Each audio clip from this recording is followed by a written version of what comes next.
Salutations, respected viewers. I am George from Ireland, and this video is going to be about the US college admissions scandal. Well, the news broke just a couple of days ago that some prominent individuals in the United States, well-known Hollywood actresses and so forth, have been indicted, and quite a few other people, sports coaches, in a scheme whereby substandard candidates were admitted to some top colleges in the United States for valuable considerations. So it wasn't going to the college directly, usually, but sports coaches were persuaded to lie and say, this young person, he or she is an outstanding athlete, he or she participates in such and such a sport to a very high standard, awarded sports scholarships. It wasn't the financial side, these are very affluent families we're talking about, but were given places at colleges where they would not otherwise have secured places. Things like that. People judged these boys and girls to have learning difficulties when they didn't, like dyslexia, so they got extra time to sit SATs and various other admissions tests. So it was staggering to see a US attorney say, we cannot have one admission system for the rich and another one for everyone else. Well, that's precisely what the United States has got. If your daddy or mummy makes hefty donations to a particular college, then that enormously improves your chances of being admitted. Put it this way, I haven't heard of a case where parents have made a big donation to a college and their daughter or son has not been let in if they've applied. Now, the donation might be post factum, or indeed it might be before, but there's a quid pro quo there. You'd have to be an idiot not to see that. And even in Harvard, well, there have been some emails leaked about people in the admissions office that so-and-so is going to be a real gift for us, inverted commas, and it's blatantly linked to admissions. Now, obviously, most undergraduates, most postgraduates at colleges and universities in the United States are there because they deserve to be there and they got in the proper way. But there are a few amongst the very wealthy who got in there simply because of money. I'm not suggesting that all rich people do this or a majority of them, but here we get it. So what these people did, and the ones who come out of the scandal, is illegal, but there's a lot that people do which is entirely legal, which is clearly unethical, which clearly lowers academic standards. So if you come from a poor family, you have to be academically phenomenal to be admitted to the same university, whereas if you're a dunce, but your parents measure up financially, then you'll be let in anyway, so long as some of that lucre finds its way into the college's coffers. Look at the case of Jared Kushner, not a man known for his intellectual prowess. He was publicly mocked by the Israeli government for his ignorance. And his father made a donation of a mere $2.5 million to Harvard. Astonishingly, young Jared was let into Harvard. I don't know if he's got any interests in the life of the mind, but there we are. So that's it. It's flagrant for all to see. Now, the United States is not the only country where this sort of thing goes on. There are other countries where there's corruption in the education system, officially and unofficially.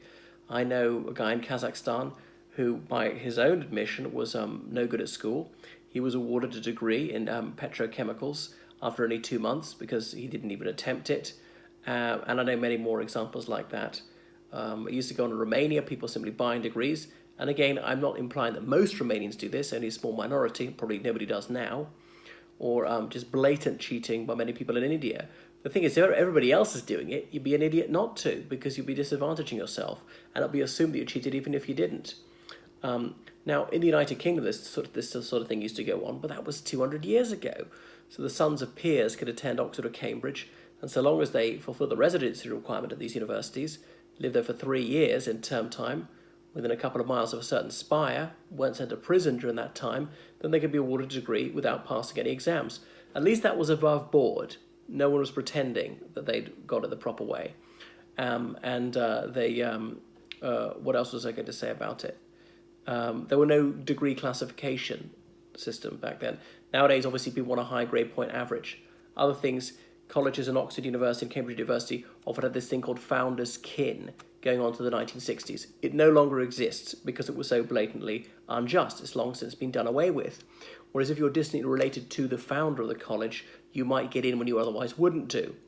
But there was no money changing hands to do with that. So too many people at top colleges and universities in the United States are the cream of the country, rich and thick. And that's unfair. Obviously, they're wealthy people who are very brainy, who endeavour to get in and absolutely deserve it. So I'm not suggesting otherwise. But you can see how unfair this is sometimes. Let's say the case of Jared Kushner. It doesn't prove that he was taken because of those $2.5 million, but there's a very, very strong chance. And doesn't it present a flagrant conflict of interests? One time I was asking this academic to write a reference for me to get in for a master's degree, and I sent her a book as a gift because she was doing me a favour, as in this was, too time-consuming for her, and she was entitled to say no. And she wrote back, she said, this is, I have to reject this, but with thanks, because it would be unethical for me to accept this, because then it could be skewing what I write, that I feel somehow beholden to you, I might feel morally obliged, I might feel embarrassed, ashamed, guilty, not to be completely candid. And she was that ethical, the right thing to do. She said it could cause ethical problems for us both, violating the ethical code. So that's how rigid it is in the United Kingdom. There will be just the appearance of unfairness, even though there isn't actual unfairness. It seems like corruption.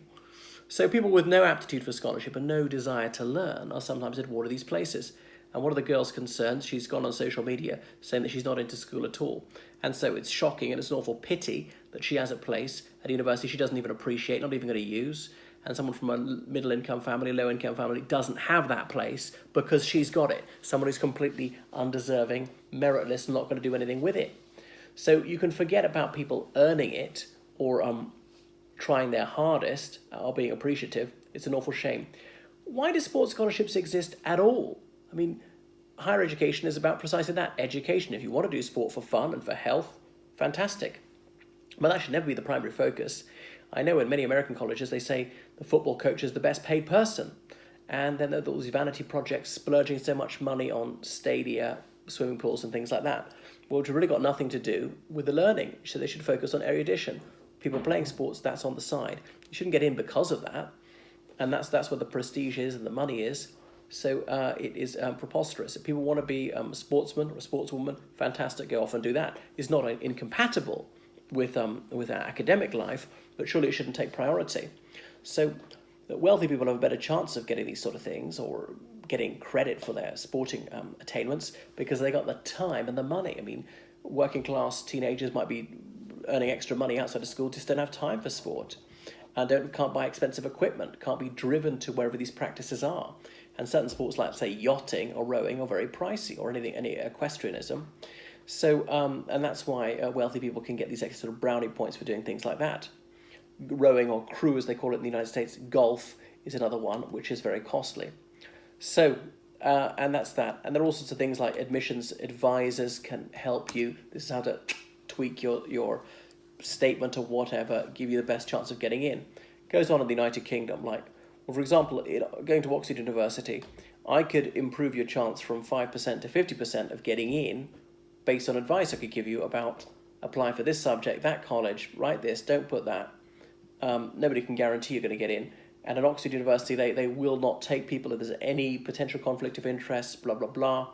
It was a complete scandal when it came out that an embassy, a foreign embassy, I think it was Brunei, had allegedly said to the Foreign Office, could you help us? Could you put in a good word for this boy applying to Magdalen? No way. It was a scandal almost 20 years ago at Pembroke, one of the poorest colleges in Oxford, colloquially called Pembroke, as in their flat broke, which an undercover journalist did a sting, phoned up saying, I'm a very wealthy American chap. If I was to give your college several $1 million, would you take my son? And they said, well, if he's capable of getting at least a 2-2, all right, we'll take him. And it wasn't for these men personally who were on the phone to the journalist, it was for the college in general. But that's still unethical, and they resigned in disgrace, and on and on. So that kind of thing, I'm not saying it never happens in the United Kingdom, but I think very rarely indeed. And there'll be many more efforts against it. By the way, why do dyslexic people get extra time at all? Right? These are tests of academic ability. And if you have a learning disability, ergo, you have less academic ability. Why should we compensate for that? And it's debatable whether dyslexia exists at all. Maybe some people think it's a canard. I've heard it says it's just a bourgeois word for not good at reading and writing. I noticed sometimes there's a dissonance. I had an outstanding pupil who'd read all of Dostoevsky in translation. But her spelling was atrocious. The poor girl just couldn't spell, despite having a wide vocabulary, but very grammatical. So there was a disequilibrium in her different verbal skills. But if you can't do it the allotted of time, you can't do it. Life is time limited, your job is time limited, or dyscalculia or dyspraxia, whatever. So you just need to concentrate on other things. I mean, for example, I'm above average height, but wouldn't be quite tall enough for basketball. Would I be allowed extra high shoes to make up for my disability not being high enough? Or I'm dreadful at maths or chemistry. There's no particular word for it. I'm just bad at it. I'm a failure at it. I shouldn't get extra time or extra consideration or anything to compensate for that, because that wouldn't reflect just how terrible I am. So there we are. And obviously these educational psychologists, if you pay them handsomely, you're much more likely to get the result you want, which is advantageous. Whereas if you're from an ordinary family, you can't afford that, you're not going to get these in-depth assessments and this extra time and things like that. So it's a grossly unfair system. So there ought to be higher education for very few people, those who are seriously committed, those are absolutely fixated with subjects, are going to make a huge effort and going to achieve things in a scholastic sphere. So it's gone wrong on so many levels.